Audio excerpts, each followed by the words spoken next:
નમસ્કાર, હું છું ગોપી ગાંગર અને આપ જોઈ રહ્યા છો નિર્ભય ન્યૂઝ. વિસાવદરની ચૂંટણીનો જંગ ખૂબ જ દિલચસ્પ થઈ ગયો છે. આજે છેલ્લો દિવસ છે પ્રચારનો અને પ્રચારના પડઘમ પણ શાંત થઈ ગયા છે અને એ બધાની વચ્ચે ગોપાલ ઇટાલિયાએ એક સ્ટિંગ ઓપરેશન કર્યું છે. ગોપાલ ઇટાલિયાએ સ્ટિંગ ઓપરેશન જે છે એ વિસાવદરના કોઈ આમ આદમી પાર્ટીના કાર્યકર્તાનું કરવામાં આવ્યું છે અને એક હોટલમાં પૈસા લેવા જઈ રહ્યા છે. એને ફોન આવે છે ભારતીય જનતા પાર્ટી તરફથી અને પૈસા લેવા જાય છે. આ પ્રકારનું એક આખું સ્ટિંગ ઓપરેશન કરવામાં આવ્યું છે. સર, વિસાવદરનો આ ખેલ જે છે એ ઘણો જ દિલચસ્પ થઈ ગયો છે. જગદીશ મહેતા સરને પૂછીશું, કારણ કે જે રીતે આ હવે જેને કહેવાય ને કે કરો યા મરો જેવી સ્થિતિ છે વિસાવદરની અંદર, આપ શું કહેશો? ગોપાલ ઇટાલિયાએ સ્ટિંગ કર્યું હશે અને કદાચ આવી લેવડ દેવડ કંઈક થતી હશે, એમાં કદાચિત ના નહીં, પણ એવું કરવાની પણ જરૂર નથી. જે સ્થિતિ છે બધાને ખબર છે. અત્યારે જે ગોપાલભાઈએ સ્ટિંગ કર્યું એને કયામતની રાત કહેવાય. ખાલી ભાજપ નહીં, જે તે સમયે શાસક પક્ષ જ્યારે પણ હોય ત્યારે એ અને ચૂંટણીના મેદાનમાં જે હોય તે એ બધા જ, આપણે કઈ દૂધે ધોયેલા નથી. કોઈ પક્ષ, કોઈ એટલે કોઈ, ગોપાલ ઇટાલિયા નવ પક્ષ પણ તમને કહું, ભલે અત્યારે એને એ સ્ટિંગમાં ન પ્રકરણા કે એને કઈ કર્યું નહીં, જુદી વાત છે, પણ તમારી જાણ ખાતર આખા વિસાવદરમાં જે એટલી સભાઓ એ બોલાવી રહ્યા છે, જે કઈ ખર્ચાઓ થઈ રહ્યા છે, તે એ પણ તમે જે ચૂંટણીના ખર્ચની ગણતરી કરો તો એમાં સ્વાભાવિક જ વધી જાય. પણ આ બધું જાયઝ, આમ જુઓ તો નૈતિક રીતે જાયઝ નથી, પણ everything is fair and war and લવ. ચૂંટણીમાં આવું બધું થતું હોય છે. પણ ગોપાલે કરવું નકામું શું છે, એની પોતાની લોકપ્રિયતા જ એટલી ચરમસીમાએ છે કે આવી બધા વિતંગડાવાદ જે ન કરે તો પણ લોકોને ખબર છે કોને શું કરવું જોઈએ. ત્યાં એવું છે, આજે 1.5-2 મહિનાથી ગોપાલ ગામડા ખૂંદે છે અને ભારતીય જનતા પાર્ટી અને કોંગ્રેસે ઉમેદવાર જાહેર કર્યા પછીથી મહિનો દિવસથી એ લોકો ઉતર્યા છે મેદાનમાં. અડધી પડધી સરકાર જે છે એ અત્યારે વિસાવદરથી ચાલી રહી છે, આપણે જાણીએ છીએ. પણ જનતાનું માનસ પલટાવવામાં કોઈ સફળ થયું નથી. ભારતીય જનતા પાર્ટીએ જયેશભાઈ રાદડિયાને ઉતાર્યા, કિરીટભાઈ પટેલના ફેવરમાં એને જીતાડવાની જવાબદારી સોંપી છે. કેટલાય મંત્રીશ્રીઓ, કુંવરજી બાવળિયા પણ ન્યા છે, મનસુખ માંડવિયા આવી ગયા, CR પાટીલ આવી ગયા, હર્ષ સંઘવી આવી ગયા, ચીફ મિનિસ્ટર આવી ગયા, હીરાભાઈ સોલંકી આવી ગયા, રાઘવજી પટેલ આવી ગયા. કોણ નથી ન્યા, તમે સમજો. આ બધા ધાડે ધાડા ઉતારવા પડ્યા. ઈ ગોપાલભાઈને આ સ્ટિંગ ન કરે તો ખબર નથી પડતી આપણને બધાને કે સરકાર શું ડર ભાળી ગઈ છે. નહીતર આટલું બધું કરવાની ક્યાં જરૂર છે? એક બેઠક જીતાડવી હોય માં આટલું બધું કરવાની જરૂર પડે ખરી?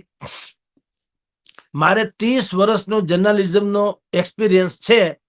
એક અવસાન નોંધ લખવા માટે થઈને મારે કઈ ઉજાગરા કરવા પડે એવું બને? એડિટ લખવો હોય, મારી કોલમ લખવી હોય તો ઠીક છે, 2-5 કલાક લાગે, બહુ વિચારીને લખવું. અવસાન નોંધ, એમાં બીજું શું કરવાનું હોય? તો એમાંય જો મારે આવી રીતે ધાડા ઉતારવા પડે તો સમજવું કે સમથિંગ ઇઝ રોંગ, કઈક ખોટું છે.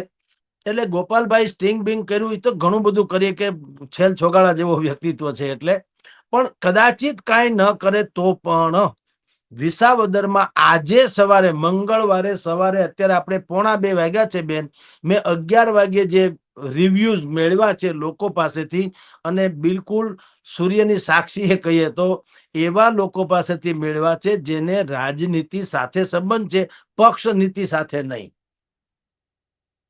જ્ઞાતિ સાથે નહીં, વંશવાદ સાથે નહીં, પરંપરા સાથે નહીં, બિલકુલ લોકતાંત્રિક ઢબે જે લોકો ઈચ્છતા હોય છે એવા લોકોની સાથે પૂછ્યું. એમાં પણ જે જાણવા મળ્યું, અને એ બધા જ પાછા કે એમાંના કેટલાક ભાજપની સાથે છે. પાછું એમ નહીં કે આપણે કોઈ રાઇવલને પૂછીએ તો એ તો સ્વાભાવિક દરેક માણસ પોતાના જ મંજીરા વગાડે.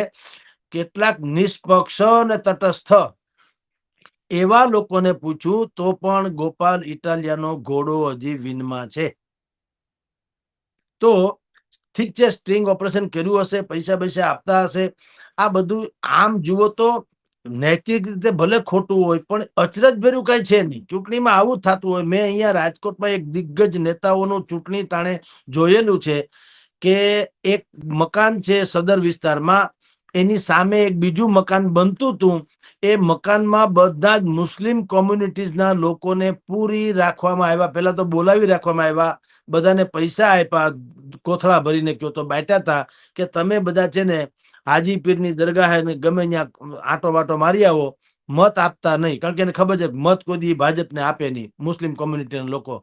એટલે એને કીધું તમે અમને તુમ અગર મુझको નો ચાહો તો કોઈ બાત નહીં, કિસી ઓર કો ચાહો તો મુશ્किल હોગી, ફરી આવો.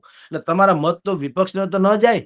એટલે આ બધું વર્ષોથી થાય છે. ટૂંકમાં ગોપાલભાઈ ઇટાલિયાએ સ્ટિંગ કર્યું નવીન નથી અને અચરજ ભર્યું નથી, પણ આવું બધું ભાજપે કરવું પડે છે. ઈ એક સંકેત છે કે ભાજપને હજી એમ લાગે છે કે એની છેવાડાની લોકો સુધી યોજનાઓની જે પોતે ઢંઢેરા પીટે છે એ કોઈને ગળે બરાબર ઉતરું નથી લાગતું. નહીતર આવા બધા પિંજણ કરવાની ક્યાં જરૂર છે? 3 દશકાથી તમારી સરકાર છે અને સરપંચથી માંડીને ભાઈ સંસદ સભ્ય સુધી બધું તમારું છે. તો પછી રમતા રમતા જીતી ન જવાય? ત્યાં ગમે એને ટિકિટ આપે છગનમગનભાઈ ને આરામથી જીતી જવા જોઈએ. પ્રચારે ત્યાંના લોકલ લોકોને સોંપવું જોઈએ. ભાઈ વિસાવદરના જેટલા ભારતીય જનતા પાર્ટીના કાર્યકરો અને નેતાઓ છે એને કીધું હોય તમે પ્રચાર કરજો. હવે અહીંયા અમારે તો આશીર્વાદ દેવાના હોય ને, બીજું વડીલોનો અમારે એટલે કે મુખ્યમંત્રી છે, ગૃહમંત્રી છે, પક્ષના પ્રમુખ છે વગેરે હોય, એ લોકો ખાલી આશીર્વાદ આપવાના હોય. એમાં એને મહેનત કરવી પડે તો હજ ન થઈ ગઈ. પણ ક્રુશિયલ જે છે જયેશ રાદડિયાને આની જવાબદારી સોંપવી, આટલા ધાડા મંત્રીઓના ઉતારવા, માઇક્રો પ્લાનિંગ કરવું, જામકંડોરણામાં વિસાવદર પંથકની બેનું દીકરીઓ ટોકન રેટમાં ભણી હોય એના ડેટા કલેક્શન લઈને ઘરે ઘરે જવું અને એમ કેવું કે આ જયેશભાઈ રાદડિયાનું ઋણ ઉતારવાની વેળા છે, કિરીટભાઈને જીતાડવાની નહીં. કિરીટભાઈ ભલે કિરીટભાઈ તમને ગમે કે ન ગમે, પણ કિરીટભાઈને જીતાડવા છે એટલે મત નહીં, જયેશભાઈનું ઋણ ઉતરવું જોઈએ. એ હારી જશે તો જયેશભાઈની આબરૂ જશે અથવા તો એનું ખરાબ દેખાશે, માટે તમે મત આપો. આ આખી સિચ્યુએશન છે એ સ્વયં એક સાબિત કરે છે કે ભારતીય જનતા પાર્ટીને વિસાવદરમાં હજી જોઈએ એવું સમર્થન મળ્યું નથી. એટલે જ યા તો પૈસા બાટે છે, યા જયેશભાઈનો ચહેરો આગળ કરીને લડે છે, યા મંત્રીઓની ફોજ ઉતારે છે, યા આખું મિકેનિઝમ જે છે ત્યાં પાથરી દેવામાં આવ્યું. આ બધી જ ઘટનાઓ એમ સૂચવે છે કે ભાજપને પણ આ લડાઈ જે છે ક્રુશિયલ છે એની તો એને ખબર જ છે. હવે ચમત્કાર જ એને જીતાડે, ચમત્કાર ગોપાલને હરાવે. જી બેન, તમે કહી રહ્યા છો સર કે ચમત્કાર જીતાડે અને ચમત્કાર હરાવે, પણ ભારતીય જનતા પાર્ટી ચમત્કાર કરતા સંગઠનમાં વધારે પેલું કરી રહી છે. અને એમાં આજે સીઆર પાટીલે ત્યાં આગળ પેજ પ્રમુખ ને એ બધાની સાથે એક મીટિંગનું પણ આયોજન કર્યું અને બધાની સાથે એક છેલ્લી મિનિટ જેને કહી શકાય કે આ છેલ્લી મિનિટની ગોઠવણ ભારતીય જનતા પાર્ટી કરી રહી છે અને એમાં સ્ટિંગ ઓપરેશન, એટલે આ બધી છેલ્લી મિનિટનું ગોઠવણને શું કહીશું? બેન આને કયામતની રાત કહેવાય. દરેક ચૂંટણીમાં આવું બનતું હોય છે. છેલ્લી રાત જ એકાદ બે, હવે જેવું આજે મંગળવાર છે, આજે સાંજના આ જાહેર પ્રચારના એટલે કે ભોંગળા પ્રચાર બંધ થઈ જવાનો, માઇક વગેરેનો, સભા ન થાય, કોઈની વાડીમાં મીટિંગ આવું ન થાય. હવે ડોર ટુ ડોર થાય એટલે વ્યક્તિગત. હવે શું થશે, ભાજપને જયારે એમ લાગે કે અમુક પર્ટિક્યુલરી કોમ કે વર્ગ કે ફલાણું કે જાતિ કે જ્ઞાતિ એ લોકો આપણી અગેન્સ્ટમાં હોય એટલે એને એના જે મુખિયાઓ હોય, આકાઓ હોય એને પકડી લેવામાં આવશે અને એને કહેવામાં આવશે સામ દામ દંડ ભેદથી કે તમારી જે સમર્થકો છે યા તો એ અમારામાં મત નાખે એવું કરજો, યા કોઈમાં ન નાખે એવું કરજો. એટલે સીઆર પાટીલે તમે જેમ કીધું બેન કે માઇક્રો પ્લાનિંગ, તો માઇક્રો પ્લાનિંગ નથી, માસ્ટર છે.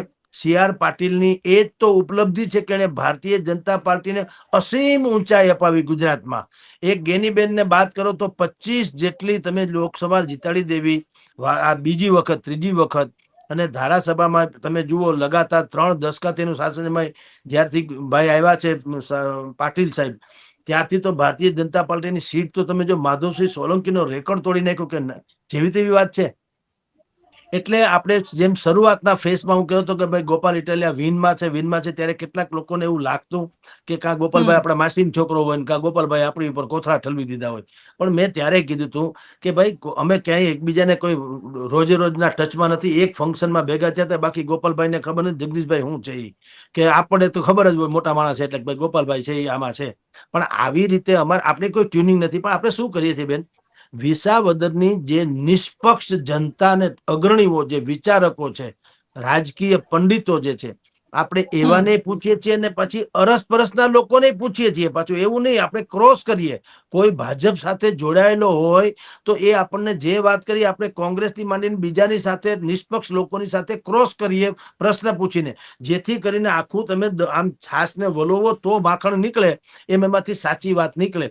એમ જયારે આપણે બધાને મળીએ છીએ ત્યારે એમ લાગે છે કે જેટલી પણ આ બધી કાઠી થઈ રહી છે એમાં હજી પણ ગોપાલ ઇટાલિયાનું પરડું ભારે છે, લોકપ્રિયતાની ચરમસીમામાં. પણ માઇક્રો પ્લાનિંગમાં મેં શરૂઆતના ફેસમાં મેં આપણે કીધેલું જ્યારે ગોપાલભાઈને વન વે હતું, એટલે કે કોંગ્રેસે અને આમ આદમી પાર્ટી ભારતીય જનતા પાર્ટીએ ઉમેદવાર ઘોષિત નતા કર્યા ત્યારે આપણે 100% કહેતા કે અત્યારે 90-10 નો રેશિયો છે, બધા ગોપાલ ગોપાલ થતું હતું. પણ જ્યારે ભારતીય જનતા પાર્ટીએ કિરીટભાઈ પટેલનું ભલે નામ ઉતાર્યું, ચર્ચાસ્પદ છે, એ જુદી વાત છે, પણ નામ જયારે ડિક્લેર કર્યું પછીથી જયેશભાઈને જવાબદારી સોંપી, મંત્રીઓને જવાબદારી સોંપી, ધારાસભ્યોને જવાબદારી સોંપી, કાર્યકર્તાઓને જવાબદારી સોંપી, માઇક્રો પ્લાનિંગ શરૂ કર્યું. CR પાટીલ 2-4 વખત આવી ગયા.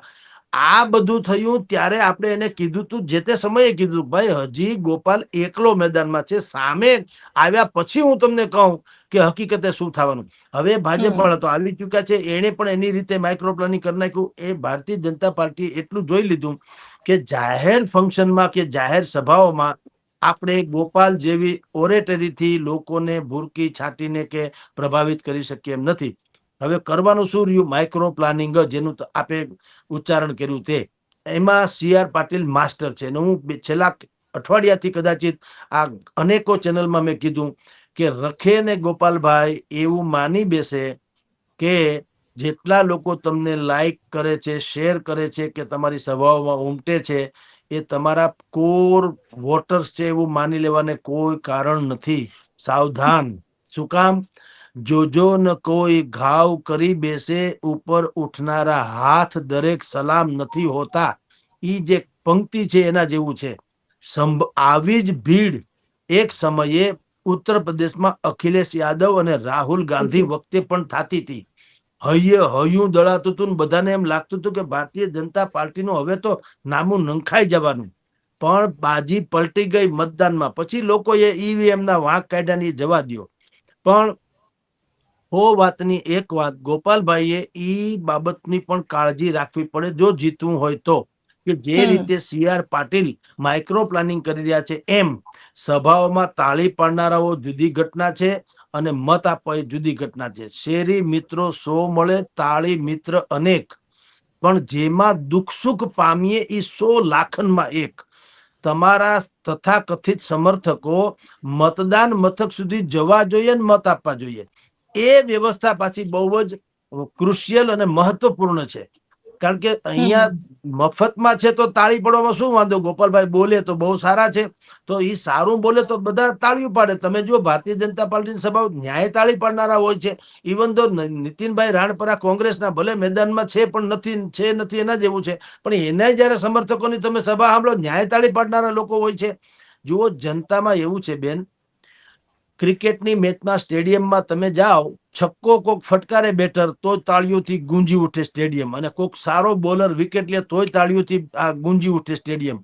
દર્શકો હંમેશા સફળતા તરફ હોય છે, કોઈના હોતા નથી. એટલે ગોપાલભાઈ ઇટાલિયાએ કાળજી રાખવી પડે કે તમે જેને સમર્થક માનો છો, જે તાળીઓ વગાડે છે, સંભવ છે કે રાહુલ ગાંધી અને અખિલેશ યાદવ જેવા હોય ભારતીય જનતા પાર્ટી કીધું મોકલો 500-1000 જણાને કે ગમે ત્યાં ગોપાલભાઈ સભા હોય તમારે ઉભું રહેવું, તાળીઓના ગગડાટ, વાહ ભાઈ વાહ, તો તમે એવા ફૂલીને ફાળકા થઈને ફરો જાણે આહો બધા ઓળગોળ થઈ ગયા. પણ એવું જરૂરી નથી. મત પેટીમાં પરિણામમાં જોઈએ, મતમાં એમાં ભારતીય જનતા પાર્ટી એક્સપર્ટ છે, જેને માઇક્રો પ્લાનિંગ કહે છે, બૂથ પ્રમુખ છે, પેજ પ્રમુખ છે, આ બધું એની પાસે છે. ટોટલી મશીનરી એની પાસે છે. પછી હારે જીત થાય એટલે પછી બધા માછલા જુએ, EVM માં ગળગળ ગોટાળા થયા. જીતે તો કા નથી કેતા? બિલકુલ. તમારી વાત ગળે ક્યારે ઉતરે બેન? તમે જીતા પછી પણ જો એમ કેતા હો કે આ EVM માં ડખો છે તો ઠીક છે. જીતે તો કલકત્તામાં લોકશાહીનો વિજય, હારી ગયા તો તમે એમ કહો કે EVM, એવું તો ના હાલે. એટલે અહીંયા પણ એવું, માની લો કે ગોપાલ ઇટાલિયા હારી જાય તો આ બધા સ્ટ્રિંગ બિંગ કરી જોયું, બધા પૈસા વેચતા હતા અને બધા, અરે ભાઈ એ તો એવું જ કરે ને, પૈસા હું બધું કરે, રાજકારણ કોને કે? એટલે ઈ શિકાયત ખોટી છે. તમારે વ્યવસ્થા કરવી રહી જનતાને તમારા સુધી લાવવાની. જી બેન. બિલકુલ, જનતાને તમારા સુધી લાવવા પડે, અને એટલે જ કારણ કે વરસાદ ખૂબ વરસી રહ્યો છે વિસાવદરમાં, અને મોટા ભાગના વોટર્સ જે છે એ ખેડૂત છે, એટલે વાવણીનો સમય થઈ ગયો છે ત્યાં આગળ, અને આ વરસાદ કેટલો નડશે અને કોને ફાયદો કરશે? બેન, ના નડવામાં એવું છે, તમારે કે મારે આ દુનિયામાં બાનું કાઢવાથી છે ને સમસ્યા હલ થતી નથી. મારે ઓફિસે ન જવું હોય, તમે જોજો, તમે 90% કેસમાં જોજો, ઓફિસે કર્મચારી મોડા આવે, હું સાહેબ મારે પંચર પડી ગયું. ઈ પંચર ઘરે જતી વખતે કાં નથી પડતું? ઓફિસે આવતી વખતે જ પંચર પડે, ઘરે જતી વખતે નહીં. શું કામ? ઘરે તમારે જવું હોય છે, ઓફિસે તમારે આવવું પડે એમ હોય છે. મત દેવા જ છે, એને કાંઈ નડે નહીં. ચોમાસું છે કઈ ઈ લોકો કઈ બધા નદીમાં તણાઈ જાય એવું નથી હોતું, બધાને બધી વ્યવસ્થા તો હોય જ છે. હવે ખેતી, તમારે ખેતીનો વાત છે, વાવણી કરે તો એક માણસ વાવણી કરે, કલાક 2 કલાકમાં મત આપીને પાછો આવી જઈ શકે, એવું નથી કે ન આવી જઈ શકાય. એટલે બાનાબાજી જુદી વાત છે, બરાબર. પણ જો તમારે પેશનથી, જનૂનથી કોઈને પણ જીતાડવા, ભારતીય જનતા પાર્ટી યા કોંગ્રેસ યા આમ આદમી પાર્ટી, તો તમે યોગદાન તો અચૂક આપી શકો, એમાં કોઈ સંશય નથી. તમારે જયારે કરવું જ છે તો આપણે આ અત્યારે ગમે એવો અત્યારે માથાકૂટ છે, અહીંયા ભાઈ વિજયભાઈની શોક સભાની તૈયારી ચાલી રહી છે રાજકોટમાં. મારી નવી ઓફિસ થઈ ગઈ છે, મારે બધા છાપાનું છે, કેટલાય લોકો મળવા આવ્યા છે, મારે સ્ટાફની વ્યવસ્થા કરવી છે, તો આપણે આ ડિબેટ કરીએ છીએ કે નહીં? કરવું છે તો કરી શકાય છે, નહીં તો બાના તો હજારો છે. એટલે વરસાદ કઈ બહુ નડે એમ નથી બેન. પછી જુદી ઘટના છે, કોઈ એમ કે ભાઈ બહુ પાણી વરસાદ પડી ગયો એટલે, પણ એ કઈ બહુ નડે એવી નથી. જો મત આપવા હોય તો કઈ નડે એમ નથી, બરાબર. અને સર, કારણ કે આ આખી ચૂંટણીનું જે કેમ્પેનિંગ રહ્યું, અને કેમ્પેનિંગમાં ગોપાલ ઇટાલિયાનો સૌથી મોટો મુદ્દો એ હતો કે કિરીટ પટેલ કૌભાંડી છે. અલગ અલગ ડોક્યુમેન્ટ્સ લઈને કિરીટ પટેલની વિરુદ્ધમાં ઘણા બધા નિવેદનો કર્યા. અને જયેશ રાદડિયા, કારણ કે જયેશ રાદડિયા ત્યાં આગળ પોતાનું રાજકીય મિત્રતામાં તો ગયા જ છે, પણ પોતાને પણ એક રાજકીય બેનિફિટ જોઈને ગયા છે. આ બંને ટોપિકને લઈને શું કહેશો, કે આ બંને ટોપિક જનતા ઉપર ઇફેક્ટ કરશે? જો બેન, ભ્રષ્ટાચારને લોકો હવે બહુ મોટો અપરાધ નથી માનતા, એને શિષ્ટાચાર માની લીધો છે, સ્વીકારી લીધું છે. શું કરવું પણ? તમે ને હું ખુદ અત્યારે જાવ લ્યો કલેક્ટર ઓફિસમાં, એક રેશનિંગ કાર્ડ કઢાવવું છે, હરામ બરોબર મફત થાય તો. તમારે 2 વ્હીલરનું લાયસન્સ કઢાવવા જાઓ છો, તમને આમ વાંકો ચૂકવું ડ્રાઇવિંગ કરતા આવડે કે ન આવડે, તમે પ્રસાદી ધરી દો તો તમારો મેળ પડે, નહીં તો નથી પડતો. એ આ જગ જાહેર વાતો છે. એટલે ભ્રષ્ટાચારથી આપણે બધા કે દૂધે ધોયેલા છીએ. હું ને તમે પણ આપણે નથી ઈચ્છતા કે ગમે એમ કરીને આપણો મેળ પડી જવો જોઈએ. દરેકને એવું છે, પાછું કોઈને લાઈનમાં ઊભું નથી, અને કોઈને એમ નથી કે મારું કામ અટકી જાય આદર્શને કારણે. આદર્શ ગયો ઘેર, એ કે હાલે ભાઈ 5-50 બાળો પણ આપણું કામ થવું જોઈએ. એટલે ભ્રષ્ટાચાર હવે શિષ્ટાચાર છે. પહેલી વાત તો એ કિરીટભાઈના કૌભાંડો ખુલ્લા પાડવાની જે વાતો છે, ત્યાં સુધી કિરીટભાઈએ એનો જવાબ એની ભાષામાં પણ આપ્યો કે ભાઈ આ બધું હું આવ્યો ત્યાર પછીથી તો જિલ્લા બેંક જે છે ફડચામાં હતી, એને હું નફામાં લઈ આવ્યો છું, તમે સમજો. અને જે થોથા જે બતાવવાની વાતો છે ને બેન, હવે એમાં એક ભૂરકી છાંટવા જેવી વાત છે. આવા જ થોથા કેજરીવાલ, શીલા દીક્ષિત થી માંડીને મુકેશ અંબાણી સુધીના બતાવીને રાજનીતિમાં આવ્યા હતા કે નહીં? આખી દુનિયાએ જોયું હતું. પહેલી વખત જગત એવું જો, ઓહો આવો મંત્રી જો આ થશે, જો આવા થોથા લઈને. અને એને શું કીધું તું કે હું સરકાર ઉપર આવું એટલે શીલાબેન તો જેલમાં ગયા એટલું સમજી લ્યો. પેલો ધડાકો. અને આ રિલાયન્સ બિલાયન્સ વાળાના બધાના પૈસા એમ કે વિદેશી બેંકોમાં જે નાણું છે, બધા ફિગર આપ્યા હતા કલ્પનાતીત, જેમાં મોબાઈલની સ્ક્રીન ટૂંકી પડે એટલા અબજો ખરબો રૂપિયા. શું થયું? કોઈ કાળા કાગડાની કોઈ હાથ અડાડી શક્યું? ઉલટાના પોતે હલવાણા, આબરૂ ગઈ, જેલમાં ગયા, જામીન ઉપર છૂટ્યા, નોકરી ગઈ, સરકાર ગઈ, સત્યાનાશ થઈ ગયું. તો હવે ભ્રષ્ટાચાર ઉપર કોઈને કઈ છે ને, કિરીટભાઈની સામે આક્ષેપ ભલે કર્યા ગોપાલભાઈએ, ઠીક જ છે, સહકારી મંડળીના એને બહુ પ્રભાવ નથી.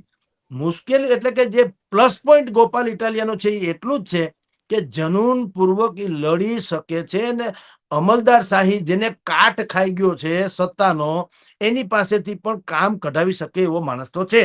બસ જનતાને એ જ જોઈએ છે, બાકી કોઈ કરતા કોઈ પારકી આ સદા નિરાશ.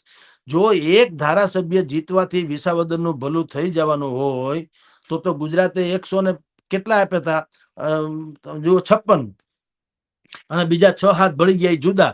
તો આખા ગુજરાતમાં હું કહું હોને મઢાઈ ન ગયું હોય. આટલા મોટા ધારાસભ્યો, કોઈનું પાવલું આવતું નથી. હવે ઈ બધા ફરિયાદ કરતા ફરે, એ તંત્રીઓ મંત્રીઓ અમારું માનતા નથી, તલાટી મંત્રી માનતા નથી, કલેક્ટર માનતા નથી. નથી કનુ કાનાણીથી માંડીને સંજય કોરડિયા સુધીના આવ્યા છે ને પત્રો બધાય જાહેરમાં, એ ફલાણાભાઈ કૌભાંડ કરે છે, તંત્ર માનતું. હવે તમારું તંત્ર માનતું ન હોય તો તમને ચૂંટીને અમે શું કર્યું? અમુક અમારા મત તો એળે ગયા. કારણ કે પ્રજાનું ન માને, સમજે કે પ્રજાના પ્રતિનિધિનો કોઈ માનતા નથી એવું ઈ નહીં ધજાગરો કરે પાછા, સમજો. તો એનો અર્થ શું સમજવો? એટલે ભ્રષ્ટાચાર વાળી કોઈ વાત છે નહીં. માણસને શું, નાગરિકોને શું જોઈએ છે? ભાઈ અમારી વાત તમે ન્યા ગૌરવપૂર્વક રજૂ કરી શકો. ભીખ માગવી પડે એ કેવું કહેવાય? રોડ કરી દો ને, નાળા કરી દો ને, રસ્તા કરી દો ને, ગટર કરી દો ને, નળ લાવી દો ને, પાણી લાવી દો. ભીખ માગવું શું કામ ભાઈ? એટલે અમે તો તમારા અન્નદાતા છીએ, તમારા જીવનદાતા છીએ. અમારા મતથી તમે ચૂંટાવ છો, અને ચૂંટાવ છો તમે કઈ ઉપકાર કરો છો? તમે તો બધા રબડી ખાઈને કેરી ખાઈને ટેસડા કરો ને અમારે અહીંયા વરસાદ ન આવે તોય માથાકૂટ, વધુ વરસાદ આવે તોય માથાકૂટ, સમજી લ્યો. તો તમને સંવેદના કેમ જાગતી નથી? અને તમે અત્યારે આખું ધાડું જે છે વિસાવદરમાં ઉતરી ગયું છે. તમે જીતા પછી જોજો કોઈ કાળો કાગડો આવે તો મને કહેજો. ઉલટાનું જે લોકોએ જાવું હશે મળવા, એમાં આ સાહેબો બધા થઈ ગયા, ઓફિસ ખોલીને બેઠા હોય તો બેઠા હોય, અને તમે ભિખારીની જેમ તમારે અહીંયા બાયણે બેહવું પડે. ઈ શું બતાવશે? આ મનસુખભાઈ માંડવિયાને પોરબંદરમાં જીતાડ્યા. હવે જીતતા વખતે ઈ ઓલા ઉપર જતા હતા, હોન્ડા ઉપર જયેશભાઈ રાદડિયા હાંકતા હોય, મનસુખભાઈ પાછળ બેઠા હોય, એવા સીન હતા. હવે મળે છે એવું જોવા? ટાવ વાવ કરતા આવે છે, ને બધા હટી જાઓ હટી જાઓ, મંત્રી સાહેબ આવે, મંત્રી સાહેબ આવે. હવે એનું શું કરી લેવું? તો તમને કોણ માર નાખે? એટલે તમને તો જીવાડ્યા છે આ લોકોએ, તો તમે કોમન કેમ ન થઈ શકતા? મને એમ થાય. અને હજી તમે હોન્ડા ઉપર કેમ ન જઈ શકે? કોણ માર નાખે તમને?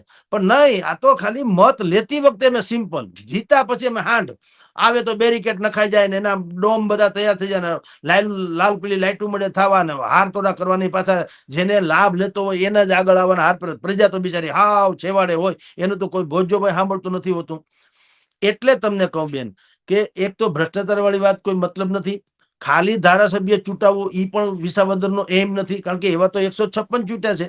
એ માથા કૂટે છે, ઈ પોતે ચૂંટીને શું કરી લીધું? એટલે એવો માણસ જોઈએ જે આપણી વાતને ગૌરવપૂર્વક રજૂ કરી શકે. અને એમાં કિરીટભાઈ હોય તો વાંધો નથી, પણ કિરીટભાઈ શું છે, પક્ષમાં છે તો આંગળી ઊંચી કરે બીજું કાંઈ. સર, તો કોંગ્રેસનું ફેક્ટર કેટલું નડશે આ વખતે? કોંગ્રેસના ઉમેદવાર ટ્રાફિક પોલીસ જેવા છે. રોડે કોકનો, વાહને કોકના, કે આઘારીઓ. ખેતરમાં ચાડીઓ હોય ને એવું છે બેન. કોંગ્રેસના ઉમેદવાર નીતિનભાઈ રાણપરા, તમે વિચાર કરો, જેટલી સભાઓ ગોપાલની થઈ, જેટલી ભારતીય જનતા પાર્ટીએ તાકાત જોકી એવી કોંગ્રેસે જોકી ખરી? તમે ક્યાંય જોવા મળ્યું એટલું એને માર્કેટિંગ કર્યું પોતાનું? એ બિચારા પોતાની રીતે મહેનત કરતા, જુદી વાત છે. એ સજ્જન માણસ છે. સર, એક મિનિટ માટે રોકીશ. જે અત્યારે અપડેટ આવી છે એના પ્રમાણે એ જે સ્ટિંગ ઓપરેશન ગોપાલ ઇટાલિયાએ કર્યું છે, તે જ જગ્યાએ પૈસા જે આપ્યા છે, જે લોકોએ આપ્યા છે, એમાં પરેશ ધાનાની, લલિત કગથરા, આ બંને નેતાઓ સ્ટિંગ ઓપરેશનમાં પૈસા આપતા દેખાઈ રહ્યા છે. આ પ્રકારની અપડેટ આવી છે. એટલે કોંગ્રેસ પણ પૈસા આપી રહી છે હવે તો આમ આદમી પાર્ટીના કાર્યકર્તાઓને તોડવાના. એમાં એવું હોય બેન, કાંઈ ત્યાંથી 20 લાખ આવે ને 1 લાખ દેવાનું, 19 લાખ તો બીજા કટકટાવી જાય. છોડો ને. આમાં બતાવ સ્ટિંગ નહીં, આ તો બતાવવું પડે. જો આવું અમે દીધા હતા, મળે ને પકડાઈ ગયા તો ગોળ્યા. સાહેબ કાંઈ નથી બેન. અને શું તમે વિચાર, એક ભજીયા પાર્ટીમાં વેચાઈ જાવ તો તમારે 5 વર્ષ આટલું થઈને પછી છાતી કૂટવાનો વાર આવે કે ન આવે? આ સ્ટિંગ ઓપરેશન છે. કેટલાક પૈસા આપી દે. ધારો કે હું મતદાર છું, મને 500, 1000, 2000, 5000 માની લ્યો, પણ 5000 રૂપિયામાં હું 5 વર્ષ આપી દઉં તો સસ્તો સોદો ન કહેવાય? એટલે હવે ઈ બધું છે ને, આ બધું બુદ્ધિપૂર્વક નો દેખાડો છે. મેં પક્ષમાંથી લીધા હોય હારી પેટ 20, 25 લાખ, 50 લાખ, અને અહીંયા થોડુંક કહું, માની લ્યો કે જુઓ મેં પૈસા આપી દીધા, કોને કેટલાય પાને થોડી રસીદ હોય, લાંચની રસીદ હોય કોઈ દી? બસ ઓલા બિરબલ ને કીધું કે ભાઈ આપણા રાજ્યમાં કાગડા કેટલાય? કે 9873. ઓહો, ઈ કે ઓછા હોય તો કે મહેમાન કે બારગામ ગયા હોય ને, તો વધુ હોય તો મહેમાન ના આવ્યા હોય. આ એના જેવું છે. કે પૈસા આપ્યા તો ક્યાં ગયા? કે સ્ટિંગમાં ન પકડાઈ ગયા? અમે બધાને દેતા હતા, અડધાએ પકડી લીધા, પણ બધા અપાઈ ગયા. કોણ કોને પૂછવા જાય? એક આયના था सो टूट गया, खुद से अगर शर्माओ तो क्या, जब देखने वाला कोई नहीं, जल जाओ तो क्या, बुझ जाओ तो क्या. હરિઓમ. એટલે આવા બધા ત્રાગડા થવાના, એની કોઈ અસર નહીં બેન. ઘડી બેગડી છાપામાં આવે ઠીક છે. મૂળ વાત તો વિસાવદરની જનતા બિલકુલ ઇન્ટેલિજન્ટ છે બેન. એને જો એમ લાગશે, હકીકતે કહું ગોપીબેન, એને એમ જો લાગશે કે ભાઈ જયેશ રાદડિયાના નામે, વિઠ્ઠલભાઈના કામે આપણે કોઈ પણ ભોગે એનું ઋણ અદા કરવું પડે, કારણ કે આપણી હજારો દીકરીઓ ત્યાં ટોકન રેટથી ભણેલી છે. અને કિરીટભાઈને ભૂલી જાઓ બે ઘડી, કદાચ તમારો રોષ હોય તો પણ કિરીટભાઈને આખું વિસાવદર ધિક્કારે છે એવું નથી. એનું પણ એક બળ્યું પોતાનું વ્યક્તિત્વ તો છે જ. સહકારી ક્ષેત્રના માંધાતા છે, તો એણે સહકારી ક્ષેત્રમાં કેટલાયને લોન આઉટ ઓફ વે જઈને આપી તો હશે ને. તો લોન આપી છે તો એ તો લાભાર્થી થયા, તો એ ઋણ ન ચૂકવે એવી ગદ્દારી તો મોટા ભાગે નથી થતી હોતી. એટલે એક તો એનું જે હોય તે, પછી ભાજપ આવે, ભાજપનું પણ સુગ્રંથિત આખું તંત્ર છે ને, તો એ લોકો, અને ત્રીજું ફેક્ટર જે છે એ જયેશ રાદડિયાનું. તો જયેશ રાદડિયાની છાત્રાલયમાં જે સેંકડો દીકરીઓ ભણી છે, હમણાં એને 501 સમૂહ લગ્ન કર્યા, એમાં મોટાભાગના 250 જેટલા કપલ વિસાવદર પંથકના હતા એવું મેં સાંભળ્યું છે.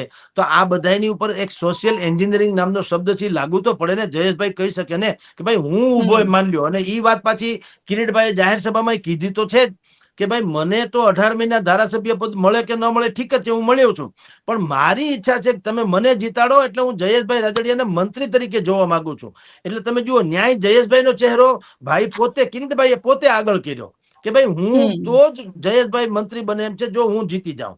તો આ બધી જે બાબત છે, એટલે વાત આખી તામ જામ ને તાહીરો જયેશભાઈ ઉપર છે. તો જયેશભાઈનું માઇક્રો પ્લાનિંગ તો છે જ. એને એટલી ખબર હોય કે ભાજપનું છે ઉપરું પેરેલલ પોતે કરવું પડે એમ છે, અને કરશે. કારણ કે એને ખબર છે જયેશભાઈને કે બધા જ ભારતીય જનતા પાર્ટીના નેતાઓ જે છે એ બધા કઈ જયેશભાઈની હરણફાળથી રાજી નથી. જો રાજી હોત તો ઇફકોની ડિરેક્ટરની ચૂંટણી વખતે મેન્ડેટ જયેશભાઈને આપવામાં આવ્યો હોત, બિપિનભાઈ ગોતાને ન આપ્યો હોત. પણ એમાં તો નતો આપ્યો ને, હરાવવાની કોશિશ કરી હતી પણ જીતી ગયા, એ જુદી વાત છે જયેશભાઈ. એટલે આમાં સોશિયલ એન્જિનિયરિંગ બહુ મોટું ફેક્ટર છે. ભારતીય જનતા પાર્ટીનું માઇક્રો પ્લાનિંગ અને લેવા કડવા પાટીદાર, જેને પાટીદાર શબ્દ કહે, જ્યાં લેવા પાટીદારો છે એ 1,30,000 જેટલા પાટીદાર છે. આ 2.5-3 લાખની જનસંખ્યા વાળી મત ક્ષેત્રમાં 1,30,000 પાટીદાર છે.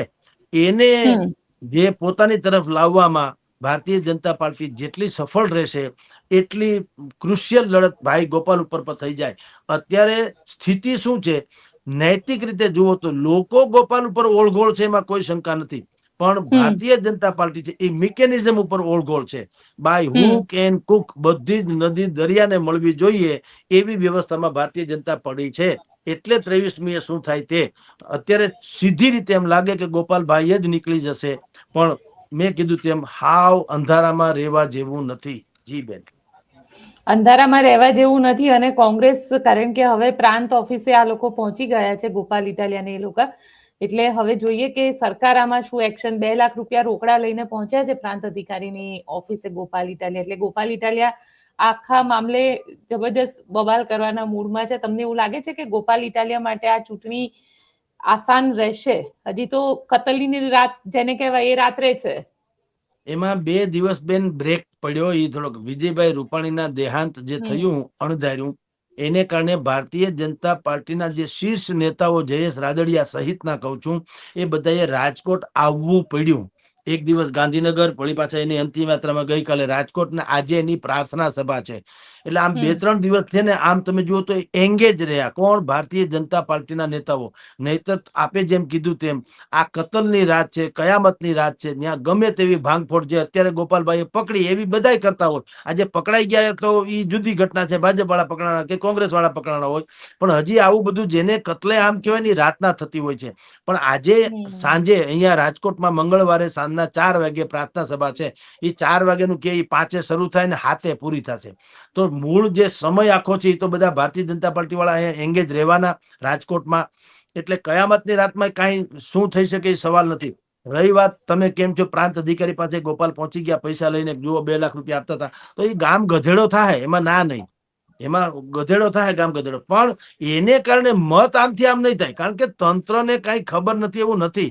મેં ટીએન શેષનને એક વખત ટીએન શેષાન, ભારતમાં ચૂંટણી પંચ નામનું કોઈ તંત્ર છે, ઈ જેને થકી ખબર પડી ઈ ટીએન શેષાન. હવે અહીંયા રાજકોટમાં આવ્યા હતા, એક હોટલમાં પત્રકારો સાથેની એની મીટિંગ હતી, એટલે પ્રેસ કોન્ફરન્સ હતી. અને બીજે અહીંયા થોડાક સમય પછી ભાઈ સાધ્વી ઋતુંબરાની સભા હતી. તો મેં TN શેષન સાહેબને એવું પત્રકાર તરીકે પૂછ્યું હતું કે સાહેબ સાધ્વી ઋતુમ્બરાજીની સભા થવાની છે, એ સાધ્વી શબ્દ જ સૂચવે છે કે એ ધર્મને આધીન એની ભાષા હશે અને વિધર્મીઓની વિરુદ્ધમાં વાત હશે. તો તમને ખબર છે કે કાયદો અને વ્યવસ્થા 100% કથળે એવી સ્થિતિમાં હોય છે. ધર્મના નામે મત ન મગાય એવું તમારી આચારસંહિતા કે છે. તો સાધ્વી ઋતુમ્બરાજી કોઈ સામાજિક અગ્રણી તો છે નહીં, સાધ્વીજી જ નામ છે, તો પછી એ તો ધર્મના નામે જ માગવાના છે.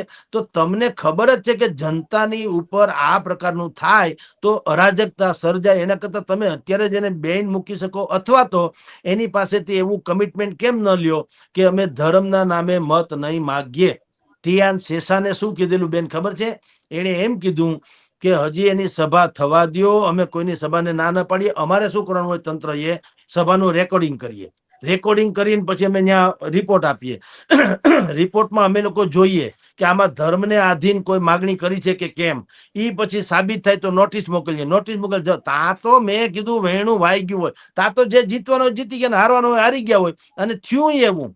એટલે અત્યારે પ્રાંત અધિકારી પાસે ગયા એટલે પ્રાંત અધિકારી કઈ ઝચકી ન જાય, એને તો ખબર જ હોય બધું ડીંડક થવાનું છે. હવે શું કરશે?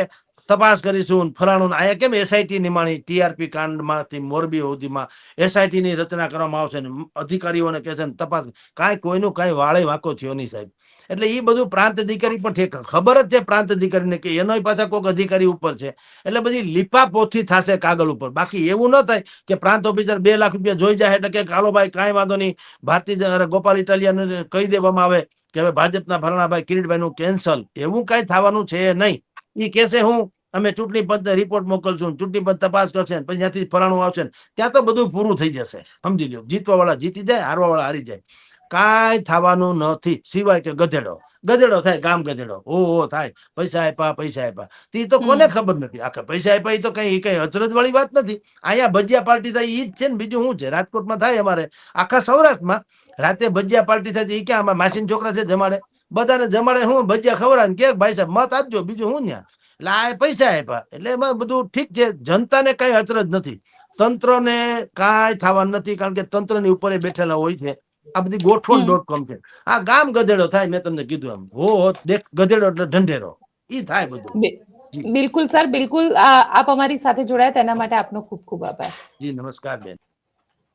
તો આપ શું માનો છો? કોમેન્ટ બોક્સમાં ચોક્કસથી લખીને જણાવજો અને અમારી ચેનલ નિર્ભય ન્યૂઝને લાઇક, શેર અને સબસ્ક્રાઇબ કરવાનું ભૂલશો નહીં. આભાર.